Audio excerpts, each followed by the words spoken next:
यीशु मसीह के मधुर नाम में आप सबका स्वागत करते हैं। आइए हम इस हिंदी सभा को परमेश्वर के वचन के द्वारा हम प्रारंभ करेंगे। हमारा परमेश्वर पिछले सप्ताह भर हमें संभाल कर सुरक्षित रखे हैं, हमारे आने जाने में सहायता की है, तो क्यों ना हम अपने हृदय से उनको धन्यवाद दें। परमेश्वर के वचन को पढ़ते हैं, प्रार्थना के द्वारा हम इस सभा को प्रारंभ करेंगे।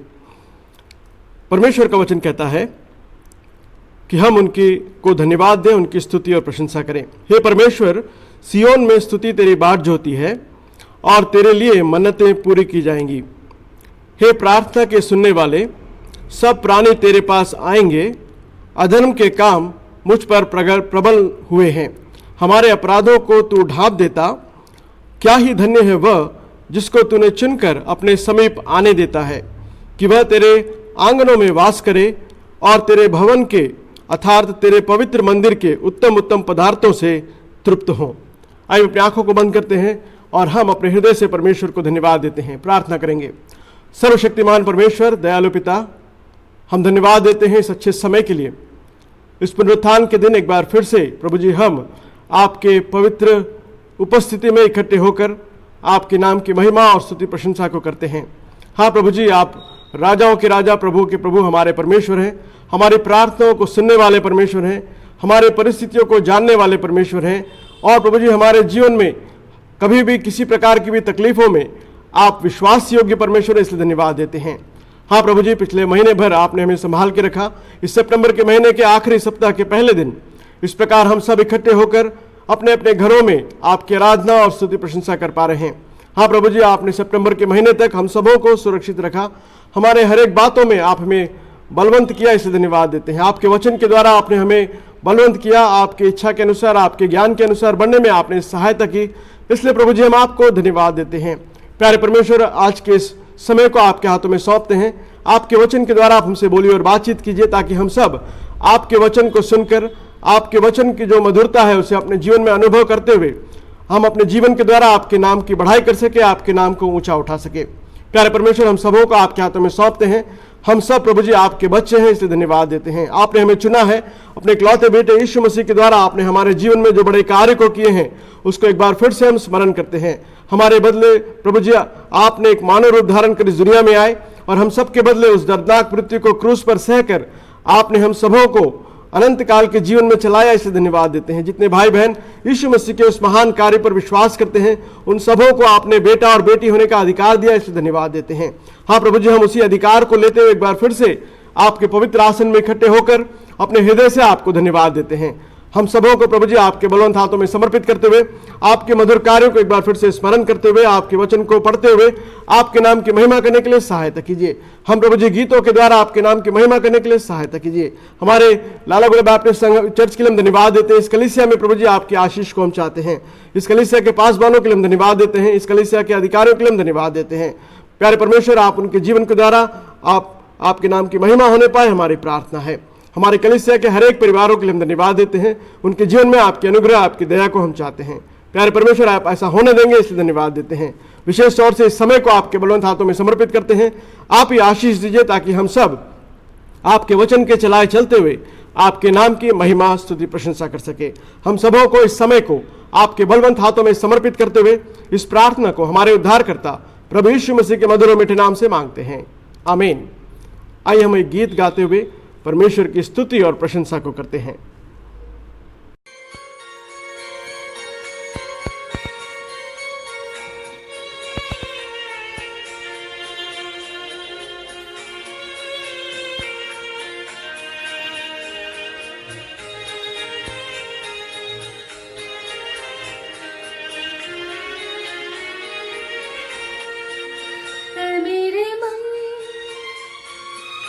प्रभु की तू आराधना कर।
यीशु मसीह के मधुर नाम में एक बार फिर से आप सबका स्वागत करते हैं।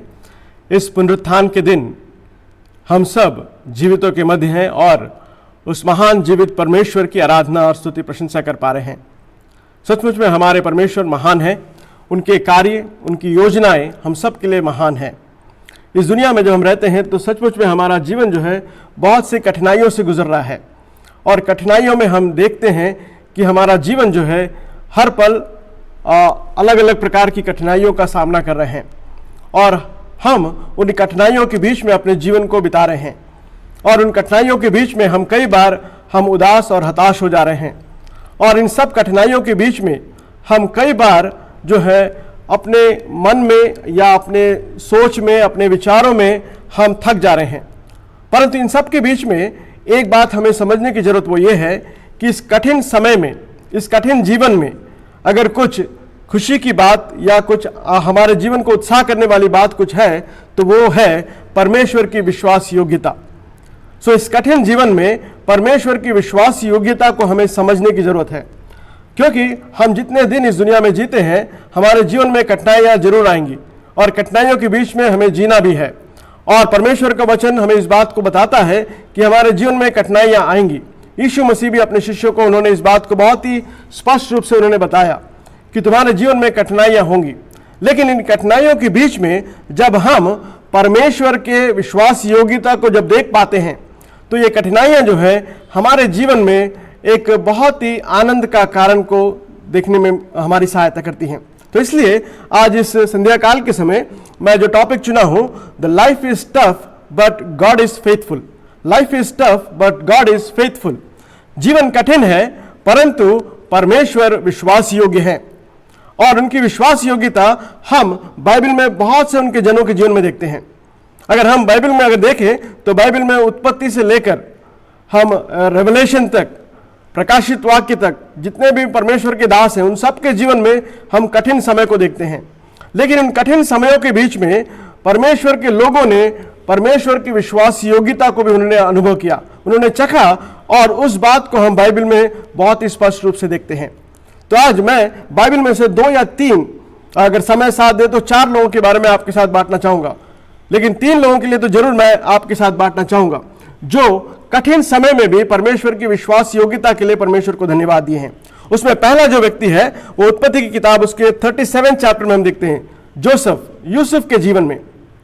अगर हम यूसुफ के जीवन को देखें उसके 37 चैप्टर और 39 से 47 चैप्टर के बीच में उनके बारे में बहुत सी बातों को हम देखते हैं। सो आइए हम एक दो बातों को हम इन चैप्टर्स में से सीखने की कोशिश करेंगे। सो 37 चैप्टर में हम सबसे पहली बात उसके 3 वचन को देखते हैं। उत्पत्ति की किताब जेनेसिस चैप्टर 37 वर्स नंबर 3। वहां पर देखिए, वहां लिखा है, इज़राइल अपने सब पुत्रों से बढ़ के यूसुफ से प्रीति रखता था क्योंकि वह उसके बुढ़ापे का पुत्र था और उसके लिए एक रंग बिरंगा अंगरखा बनवाया। परंतु जब उसके भाइयों ने देखा कि हमारा पिता हम सबसे अधिक इस बेटे से प्रीति रखता है तो उनसे वे बैर करने लगे और उनके साथ ठीक से बात नहीं करते थे। यहाँ पर देखिए एक भाई है जिसको उनका पिता जो है ज़्यादा प्यार कर रहा है, जिसके कारण उसके लिए रंग बिरंगा अनोखा वस्त्र बनाए हैं, जिसके कारण उनके दूसरे भाई जो हैं वो नाराज हो गए हैं। और उस नाराजगी को अगर हम देखते चले जाए तो नाराजगी इतनी बढ़ती चली गई कि वे लोग अपने भाई को मारने तक के लिए तैयार थे। परंतु वहां पर परमेश्वर का जो जन है वो यूसुफ है, वो एकदम से साधारण है, उसे कुछ भी नहीं मालूम कि क्या हो रहा है। परंतु उनके भाइयों के बीच में नफरत वहां से शुरू हो गई। जब उनका पिता उस बेटे से प्रेम कर रहे हैं वहां से नफरत शुरू हो गई। उसके बाद हम देखते हैं कि यूसुफ ने एक स्वप्न देखा, एक नहीं 2 स्वप्न देखा और उस स्वप्न के बाद उनके भाइयों के बीच में उनके प्रति जो क्रोध जो है बढ़ता चला गया और उस क्रोध में बढ़ने के कारण उनके जीवन में बहुत से हानि को वे देखते हैं। यहाँ पर यूसुफ के जीवन में उनके भाइयों ने जो क्रोध को दिखाया उसके कारण हम देखते हैं कि यूसुफ जो है उसको बेच दिया गया। उस यूसुफ को इश्माइलियों के हाथ में बेच दिया गया और उसके बाद उन्होंने ले जाकर एक दूसरे जगह पर, एक ऐसे जगह पर जो अन्य जगह कहलाता है, जो परमेश्वर के लोगों के लिए सही नहीं है, वहां पर परमेश्वर का ये जन वहां पर पहुंच जाता है और वहां पर हम देखते हैं कि ये भाई जो है वो उस विदेश में है और विदेश में वो रहकर अपने जीवन को बिता रहे हैं। देखिए उनके जीवन में तकलीफें कैसे शुरू हुई, उसे नहीं मालूम था क्या हो रहा है, वो अपने जीवन को जी रहा है, लेकिन उसके जीवन में कठिनाई आ गई। पहली कठिनाई उनके भाइयों की तरफ आ गई और उनके भाइयों ने उनके ऊपर क्रोध किए और उनको मारने की योजना भी बनाई और उन्होंने मारने के लिए पूर्ण रूप से योजना को भी बनाई। और यहां पर हम देखते हैं कि ये भाई उनके लिए भोजन लेने के लिए जा रहे हैं। यूसुफ जो है अपने भाइयों के लिए जो भेड़ बकरी चलाते थे उनके लिए भोजन लेकर वो जंगल में गए और वो जंगल में जाकर उन जंगल में अपने भाइयों को, वो जो भेड़ बकरी चलाते थे उनके लिए भोजन लेके जा रहे हैं, अच्छे मन से जा रहे हैं, अच्छे विचार से जा रहे हैं, लेकिन उनके भाइयों के जीवन में विचार जो है अलग है। और उन लोगों ने इस भाई को मारकर या उठाकर गड्ढे में फेंकने की कोशिश की। उसका 37 चैप्टर उसका 23 वर्ष को अगर हम देखें तो वहां पर हम पाते हैं, 20 से लेकर आगे देखें तो वहां पर हम देखते हैं कि उन लोगों ने इस यूसुफ को लेकर एक गड्ढे में डाल दिया और वे सोचने लगे कि ये भाई वहीं पर मर जाएगा। लेकिन उसी समय परमेश्वर ने कुछ लोगों को, इश्माएलियों को वहां से लेके गए और उनको देखकर इन लोगों ने इस भाई को उस इश्माएलियों को बेच दिए, ये सोचकर कि ये भाई वापस फिर हमें दिखेगा नहीं क्योंकि वह विदेश में चला जाएगा। और वहां पर उन्होंने उस भाई को बेच दिए।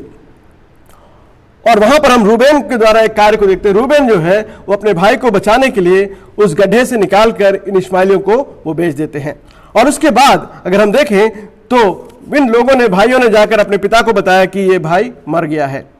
तो इस प्रकार यूसुफ के जीवन में कठिनाई को हम देखते हैं। ये पहला कठिनाई है जो उनके घर से उत्पन्न हुआ।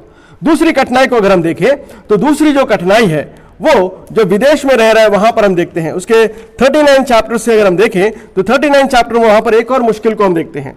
वहां पर जो दूसरी मुश्किल है वो ये है कि यूसुफ जो है वो पोतीपर के घर में रह रहा है और वहां पर वो फिरौन का जो हाकिम है उसके अंगरक्षकों के प्रधान के साथ रह रहा है। और वहां पर उसके जीवन में हम देखते हैं कि एक और कठिनाई आई।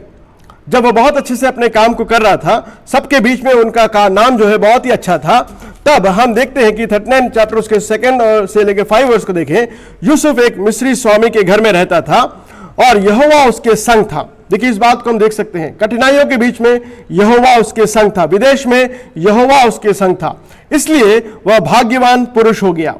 कठिनाइयां तो थी लेकिन वो भाग्यवान पुरुष हो गया क्योंकि यहोवा उसके संग था। 39 चैप्टर उसका 3 वर्ष देखिए, वहां पे लिखा है कि यूसुफ के स्वामी ने देखा कि यहोवा उसके संग है। एक अन्य व्यक्ति ने देखा कि यहोवा उसके संग है। प्यारे दोस्तों, हमारे जीवन में भी जब हम परेशानी में रहते हैं तो जब हम परमेश्वर के कार्य को करते हैं तब अन्य लोग इस बात को देख पाए कि यहोवा हमारे संग है। उस प्रकार अपने जीवन को हमें बिताना है। यहां पर हम देखते हैं कि यहोवा उसके संग है। इस बात को एक अन्य ने कहा, यूसुफ के स्वामी ने देखा कि यहोवा उसके संग है और जो काम वह करता है उसको यहोवा उसके हाथ से सफल कर देता है। और इसलिए यहोवा उसके संग रहकर उसके सारे कार्य को सफल बना रहे हैं। इसलिए इस व्यक्ति ने, इस स्वामी ने यूसुफ को सब कुछ सौंप दिया और वहां पर हम देखते हैं कि सब कुछ अच्छा चल रहा था। लेकिन उसी बीच में शैतान ने उस स्वामी के वाइफ को, उसके जो पत्नी है, उसके जीवन के द्वारा उनके जीवन में परेशानी को देखते हैं, जिसके कारण ये यूसुफ जो जवान है उसे फिर से कठिनाइयों का सामना करना पड़ा। इन सारे चीजों के बीच में यूसुफ कभी ये नहीं कहा कि मैं तो अच्छा हूं, मैंने अच्छे अच्छे काम किए, परंतु यूसुफ जो है वो फिर से उस दुख को सहने के लिए तैयार हो गया। वो इसलिए दुख को सहने के लिए तैयार हो गया, इसलिए वो जेल में चला गया क्योंकि उसे मालूम था कि उसका परमेश्वर जो है विश्वास योग्य है। उसके जीवन में कठिनाई तो आई लेकिन उसे मालूम था कि उसका परमेश्वर कठिनाई से बचाने वाला परमेश्वर है और विश्वास योग्य परमेश्वर है। जब उसके भाइयों ने उसे छोड़ दिया, उसके भाइयों ने गड्ढे में डाल दिया, तब भी परमेश्वर विश्वास योग्य थे। यहां पर जब उसके स्वामी की पत्नी जब उसके विरोध में बात की, तब भी उसे मालूम था कि उसका परमेश्वर जो है वो विश्वास योग्य है और इसलिए चुपचाप वो जेल में चला गया। और हम देखते हैं कि जेल में 2 साल वो रह रहा है। और वहां पर एक और बात को हम देखते हैं, वहां पर 2 लोग हैं, जो पिलाने वाला है और वो पकाने वाला है। वे दोनों जेल में हैं और उस जेल में अपना यूसुफ भी पहुंच जा रहे हैं। यूसुफ जाने के बाद वहां पर उन दोनों ने स्वप्न को देखा और उस स्वप्न को बताते हैं 40वें वचन में। और यूसुफ उस स्वप्न को बताने के अनुसार दोनों घटनाएं घटती है। जो पिलाने वाला है वो वापस स्वामी के पास चला गया और उसके जीवन में सुख के दिन आए। जो पकाने वाला था उसको जो है उसका अंत हो गया। और यूसुफ ने दोनों स्वप्न जैसे बताया वैसे ही घटा।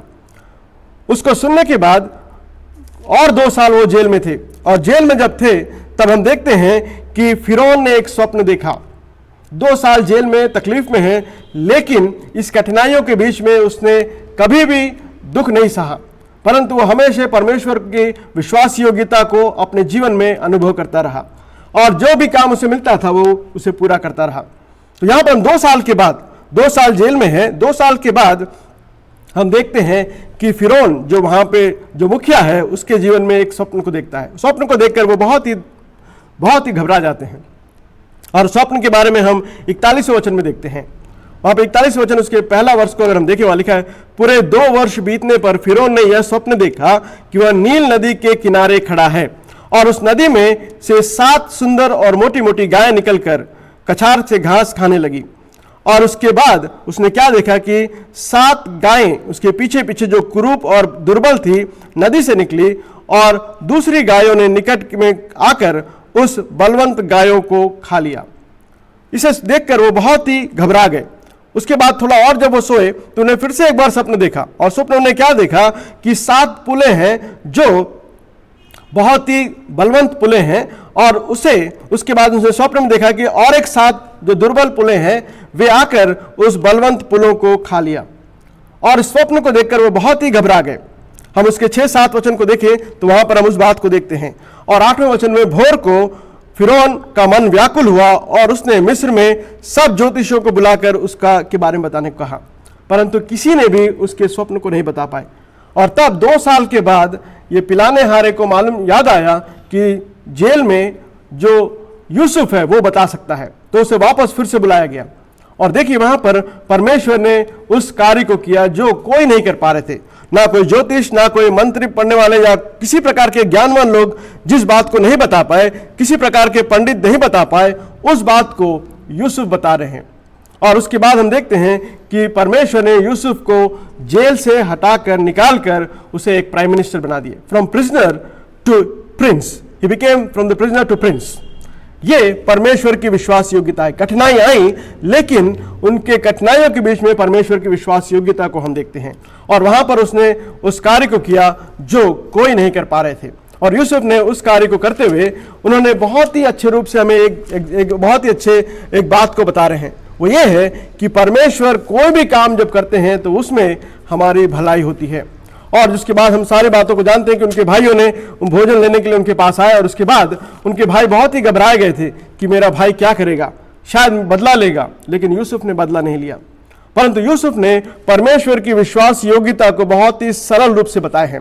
और वो सरल रूप से उन्होंने जो बात बताई है वो ये है, वो हम उत्पत्ति उसके 50वें अध्याय उसके 20वें वचन में पाते हैं।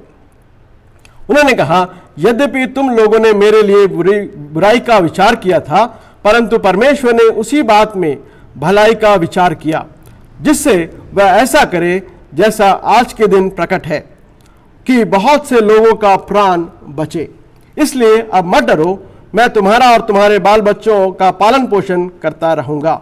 यहां पर देखिए जोसेफ ने उस कार्य को बहुत ही अच्छे रूप से बताया। किस कार्य को? जब हम कठिनाई से अपने जीवन को बिताते हैं उस समय परमेश्वर की विश्वास योग्यता को उन्होंने बहुत ही अच्छे रूप से इस 20वें वचन में कह रहे हैं।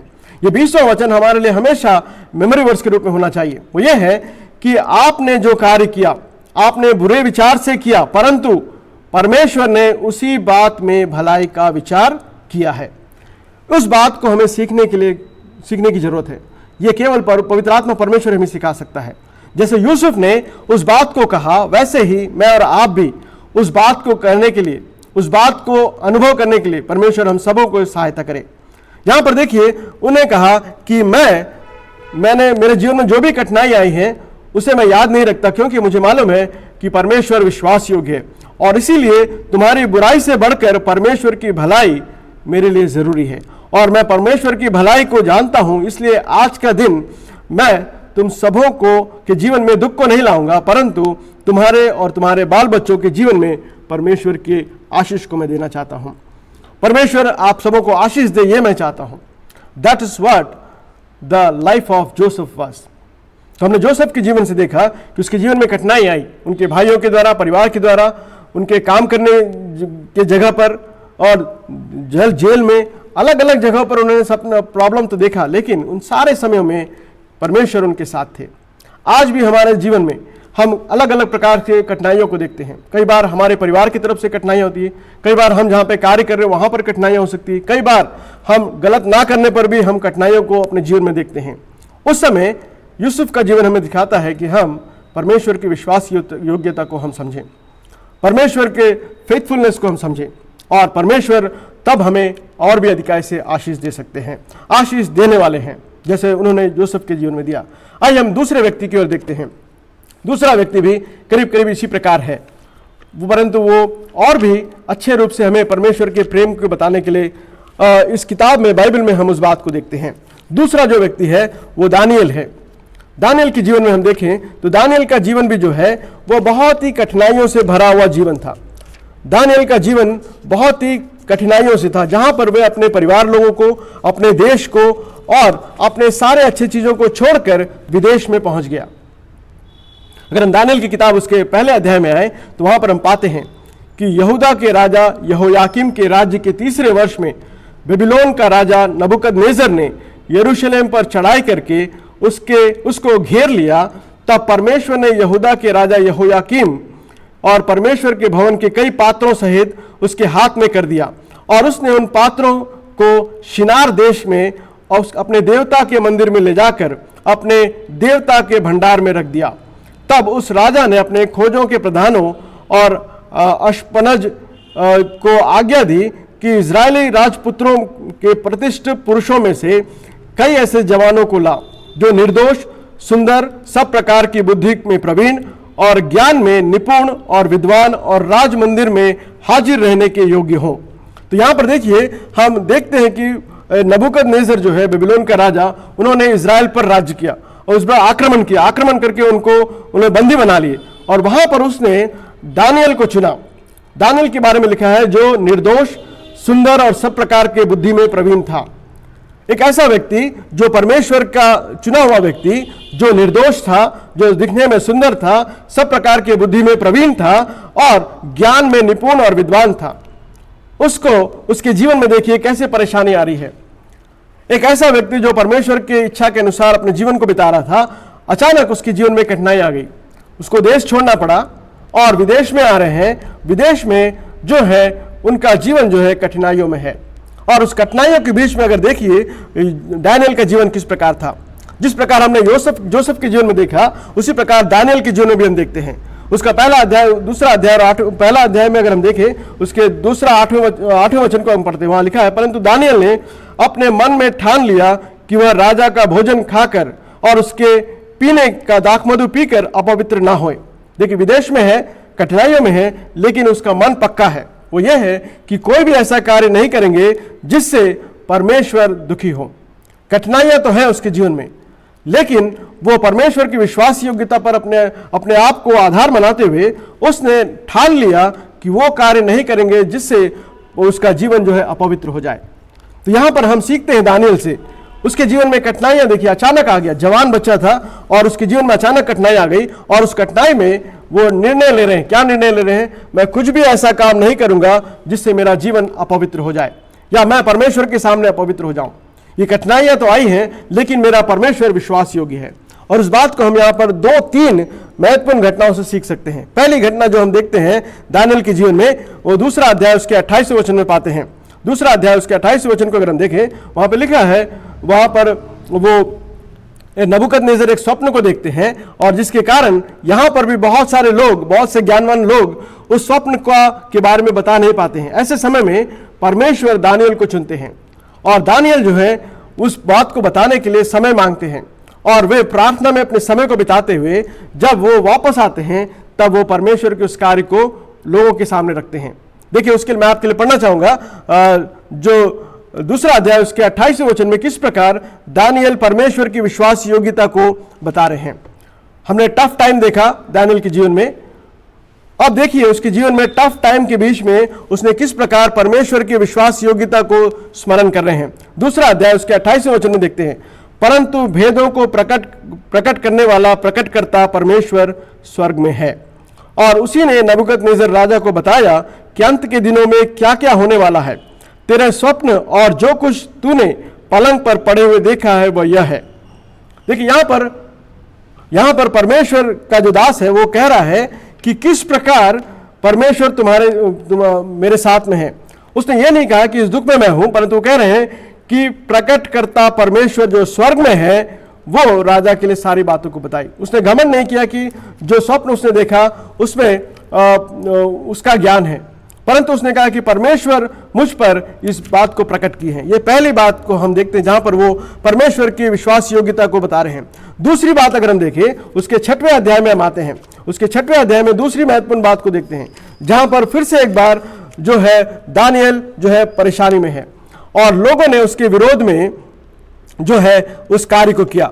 दानियल की गलती कुछ नहीं थी, परंतु दानियल जो है 3 बार रोज की तरह प्रार्थना करता था। लेकिन यहां पर उन लोगों ने दारा के पास आकर उन्होंने कहा कि हम एक ऐसी मूर्ति बनाएंगे जिस मूर्ति को देखकर सब लोग उसके सामने दंडवत करें, कि उन्हें जानते थे कि दानियल ऐसा नहीं करेगा। और इसलिए उन्होंने बहुत ही सोच विचार कर दानियल को के जीवन में तकलीफ को लाने के लिए, दानियल के जीवन में कठिनाई को लाने के लिए उन्होंने इस योजना को बनाई। परंतु राजा को इस बात को समझ में नहीं आया और राजा ने मूर्ति बनवाई और उसको बनाने के बाद उसको पूजने के लिए सबको बुलाया, परंतु दानियल ने नहीं पूजा, जिसके कारण दानियल को उठाकर जो है सिंह के मांद में डाल दिया गया। हम ये सब 6वें अध्याय में पाते हैं। वहां पर कठिन समय देखिए, दानियल अपना काम कर रहा है, वो किसी के विरोध कुछ नहीं कर रहा है, लेकिन लोग उसके विरोध में हैं और लोग उसके जीवन में कठिनाई के ऊपर कठिनाई को ला रहे हैं। लेकिन दानियल जो है वो परमेश्वर की विश्वास योग्यता पर विश्वास करते हैं और उसने चुपचाप सब कुछ सह लिया। और वहां पर हम देखते हैं कि उन्होंने चुपचाप जब सहा तो किस प्रकार परमेश्वर का कार्य पूरा हो रहा है। उसके 17वें वचन में देखिए, वहां लिखा है कि 17वें वचन में जब उस मान में डाल दिया गया तब उसके बाद रात भर जो है वो उस सिंह के मान में थे। 17वें वचन में लिखा है, तब एक पत्थर लाकर उस गड्ढे के मुंह पर रख दिया और राजा ने उस पर अपनी अंगूठी से और प्रधानों के अंगूठी से मोहर लगा दी कि दानियल के विषय में कुछ भी बदलने ना पाए। यानी पूर्ण रूप से ठोस रूप से उसको शिक्षा देने के लिए उन्हें रेडी हो गए। लेकिन देखिए उसके 20 से 27 वचन को अगर हम पढ़े, 6वां अध्याय उसके 20 से 27 वचन में देखें तो वहां पर हम पाते हैं, जिसने दानियल को सिंहों से बचाया वही बचाने और छुड़ाने वाला है और स्वर्ग में और पृथ्वी पर चिन्ह और चमत्कार को प्रकट करने वाला है। ये बात दानियल नहीं कह रहा है, उस राजा ने कह रहा है, जो अन्य है वो कह रहा है कि दानियल का जो परमेश्वर है, जो दानियल को बचाने वाला है, वो विश्वास योग्य परमेश्वर है। वो स्वर्ग और पृथ्वी पर चिन्हों और चमत्कारों को प्रकट करने वाला परमेश्वर है। ये दानियल के जीवन को देखकर वहां पर उस राजा ने उस गवाह को दिया कि दानियल का परमेश्वर विश्वास योग्य है। आपका परमेश्वर, मेरा परमेश्वर भी विश्वास योग्य है। इस बात को हमें समझने की जरूरत है। प्यारे दोस्तों, इस प्रकार हमारे जीवन में भी कई बार हम कठिनाइयों को देखते हैं, उससे हताश होने की जरूरत नहीं है, परंतु हमें दानियल और यूसुफ और परमेश्वर के जो अलग लोगों थे उनकी तरह हम भी इस बात को मानना है कि परमेश्वर विश्वास योग्य है। यहां पर हम तीसरे व्यक्ति को देखते हैं, स्टीफनुस को। उसका प्रेरित काम उसका 7वां अध्याय में अगर हम देखें तो स्टीफनुस एक जवान व्यक्ति था जो बहुत ही उम्दा एक व्यक्ति था, जो परमेश्वर की सेवा को करने के लिए हमेशा तत्पर रहता था। उस पर पवित्र आत्मा परमेश्वर की छाप लगी हुई थी और वो परमेश्वर के कार्य को करने के लिए हमेशा तैयार रहता था। केवल परमेश्वर के कार्य नहीं, परंतु कलीसिया में एक दूसरे की सहायता करने के लिए भी हमेशा तैयार रहता था। और उसे परमेश्वर का वचन अच्छी रूप से मालूम था। मूसा के द्वारा लिखा हुआ पेंटाटुक उसे अच्छी तरह मालूम था। सारी बातों को वो जानता था, पर लोगों ने उससे नफरत की और लोगों ने उसे मार डालने की कोशिश की और उन्होंने उसे मारने के लिए उन्होंने पत्थरवाह भी किया। और हम देखते हैं उसके 7वें अध्याय आखिरी वचन तक हम पहुंचे तो वहां पर देखिए इस सारे परेशानियों के बीच में स्टीफन जो है परमेश्वर की विश्वास योग्यता को किस प्रकार बताते हैं। मैं उसके आखिरी वचनों को पढ़कर मैं आपके सामने स्टीफन के जीवन को बताना चाह रहा हूं। उसके 55वें वचन को देखें, 7 चैप्टर उसका 55th वर्स को अगर हम देखें, वहां पर लिखा है, परंतु उसने पवित्र आत्मा से परिपूर्ण होकर स्वर्ग की ओर देखा और परमेश्वर की महिमा को और यीशु को परमेश्वर के दाहिने और खड़ा हुआ देखा। इन सारी कठिनाइयों के बीच में स्टीफन जो है वो परमेश्वर को के दाहिने हाथ यीशु मसीह को देख रहे हैं, परमेश्वर की महिमा को देख रहे हैं। कठिनाइयों के बीच में परमेश्वर की विश्वास योग्यता को देखने का इससे अच्छा उदाहरण और कुछ नहीं हो सकता।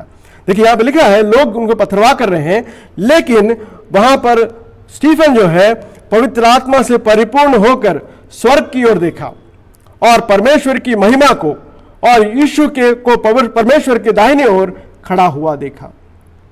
और उसके आगे हम देखते हैं कि आखिरी में लोगों ने उसे पथरवाह किया। 59वें वर्ष में देखे, वे स्टीफनुस पर पथरवाह करते थे और यह कहकर वह प्रार्थना करता रहा, हे प्रभु यीशु, मेरी आत्मा को ग्रहण कर। देखिए यहां पर भी उन्होंने मृत्यु को तो अपने सामने देख रहा था, लेकिन घबराया नहीं था, परंतु उसने अपने आत्मा को परमेश्वर के हाथ में सौंप दिया। और जो लोग उसके विरोध में थे उन सब को माफ करने के लिए भी उन्होंने प्रार्थना की। 60वें वचन में लिखा है, फिर घुटने टेक कर ऊंचे शब्द से पुकारा, हे प्रभु, यह पाप उन पर मत लगा, और यह कहकर वह सो गया। देखिए कठिन समय में भी उसने विश्वास योग्यता को, परमेश्वर की विश्वास योग्यता को देखा। मृत्यु तक उसने परमेश्वर की विश्वास योग्यता को देखा, और मृत्यु को सहने के समय में भी उन्होंने लोगों के विरुद्ध कुछ नहीं कहा, परंतु लोगों को माफ किया और कहा कि उन पर पाप मत आने दे। ये परमेश्वर की विश्वास योग्यता को देखने वाले लोगों में से परमेश्वर के जन हैं। इस प्रकार बहुत सारे लोग हैं, उन सब के बारे में अगर हम देखें तो पूरा समय निकल जाएगा। प्यारे दोस्तों, परमेश्वर आज आपसे और मुझसे क्या चाहते हैं? ये चाहते हैं कि इस कठिन समय में हम सब परमेश्वर की विश्वास योग्यता पर अपने ध्यान को लगाएं। हमारे जीवन में जो कठिनाइयां जो देखते हैं, इनकी कठिनाई से अगर तुलना करें तो बहुत कम है। दानियल के जीवन में जो कठिनाइयां थी, यूसुफ के जीवन में जो कठिनाइयां थी, स्टीफन के जीवन में जो कठिनाइयां थी, उनसे बहुत ही कम हमारे जीवन में कठिनाइयां हैं। तो क्यों ना हम इस जीवन में हम परमेश्वर की विश्वास योग्यता पर निर्भर रहें और हम परमेश्वर को धन्यवाद दें। हम सब परमेश्वर के लिए उस जीवन को जिए जो परमेश्वर चाहते हैं। हमारे जीवन में जब कठिनाइयां आती है तो हम दुखी ना हो, परंतु उस कठिनाइयों के आगे परमेश्वर की विश्वास योग्यता हमारे लिए है। उस बात को समझते हुए हम सब आगे बढ़ें। तो इस सितंबर के महीने में परमेश्वर ने हम सबके साथ रहे। अक्टूबर के महीने में भी परमेश्वर आप सबों को आशीष दे। इसी विश्वास के साथ इस सारी बातों को मैं यहीं पे समाप्त करता हूं। आइए अपने आंखों को बंद करते हैं, हम परमेश्वर को धन्यवाद देंगे। परमेश्वर को हम धन्यवाद देंगे क्योंकि परमेश्वर विश्वास योग्य है। A God is a faithful God. In difficult times he is faithful and we experience that several times. So let us give thanks to God. आइए हम परमेश्वर को धन्यवाद देते हैं। प्यारे परमेश्वर, हम धन्यवाद देते हैं इस अच्छे समय के लिए। हाँ प्रभु जी, आप विश्वास योग्य परमेश्वर हैं। इन कठिन परिस्थितियों में, पिछले 6-7 महीने में कठिन परिस्थितियों के बीच में आपने एक बार फिर से उस विश्वास योग्यता को हमारे जीवन में आपने दिखाया। हमारी हर छोटी बड़ी जरूरतों को आपने पूरा किया। प्यारे परमेश्वर, आपने हमें जीवन दान दिया, इसलिए धन्यवाद देते हैं। इन विकट परिस्थितियों में प्रभु जी आप हमारे संग रह के हमें चला रहे हैं, इसलिए धन्यवाद देते हैं। पिता परमेश्वर, आपके वचन अनुसार हम आगे बढ़ते हुए आपके नाम की महिमा करने के लिए सहायता कीजिए। जितने दिन हम इस दुनिया में रहते हैं, हम प्रभु जी आपकी विश्वास योग्यता के गवाह बनकर हम लोगों को आपके प्रेम में बढ़ाने में सहायता कीजिए। प्यारे परमेश्वर, हम धन्यवाद देते हैं आपके मधुर वचनों के लिए। जितने भाई बहन आपके मधुर वचनों को सुने हैं, उन सबों को आपके बलवंत हाथों में समर्पित करते हैं। आप उन्हें आशीष दीजिए, उनके जीवन में आपकी करुणा अधिकाई से होने पाए, हमारी प्रार्थना है। आपके नाम की महिमा उनके जीवन से अधिकाई से होने पाए, हमारी प्रार्थना है। पिता परमेश्वर, हम इस समय में विशेष तौर से उन लोगों के लिए प्रार्थना करते हैं जो बीमार और तकलीफ में हैं, जो कठिन समय को देख रहे हैं, उनके लिए विशेष प्रार्थना करते हैं। प्रभु जी, उस कठिन समय में वे आपके विश्वास योग्यता को देखने में आप उनकी सहायता कीजिए, आप उनकी मदद कीजिए। हाँ प्रभु जी, आप ऐसा करने वाले हैं, इसलिए धन्यवाद देते हैं। प्यारे परमेश्वर, हम सबों को आपके बलवंत हाथों में समर्पित करते हैं। हमारे कलीसिया के लिए हम विशेष धन्यवाद देते हैं। साउथ लालगढ़ कलीसिया को आप आशीष दीजिए। इस कलीसिया के द्वारा आपके नाम की महिमा होने के लिए सहायता कीजिए। अगर आपकी इच्छा है तो प्रभु जी अक्टूबर के महीने में हम सब एक बार फिर से इकट्ठे होकर आपकी स्तुति और प्रशंसा करने में आप सहायता कीजिए। अगर पिता परमेश्वर आपकी दोबारा आगमन में देरी होती है तो एक बार फिर से हम इस प्रकार आपके चरणों में इकट्ठे होकर आपके नाम की महिमा करने में सहायता कीजिए। प्यारे परमेश्वर, आने वाले सप्ताह को आपके बलवंत हाथों में समर्पित करते हैं। आप आशीष कीजिए, हमारे कार्यों में आप आशीष दीजिए, हमारे आने जाने में आप मदद कीजिए। ताकि प्रभु जी हर परिस्थितियों में हम आपके विश्वास योग्यता को अपने जीवन में अनुभव करते हुए आपके नाम की महिमा करते हुए आगे बढ़ने वाले हो सके। हम सबों को आने वाले सप्ताह को आपके बलवंत हाथों में समर्पित करते हुए इस छोटी सी प्रार्थना हमारे उद्धारकर्ता प्रभु यीशु मसीह के मधुर मीठे नाम से मांगते हैं, आमीन। अब हमारे पिता परमेश्वर का प्रेम, पुत्र परमेश्वर के अनुग्रह और पवित्र आत्मा परमेश्वर की सहभागिता अब से लेकर हमेशा हमेशा तक हम सबके साथ बनी रहने पाए, आमीन। Thank you.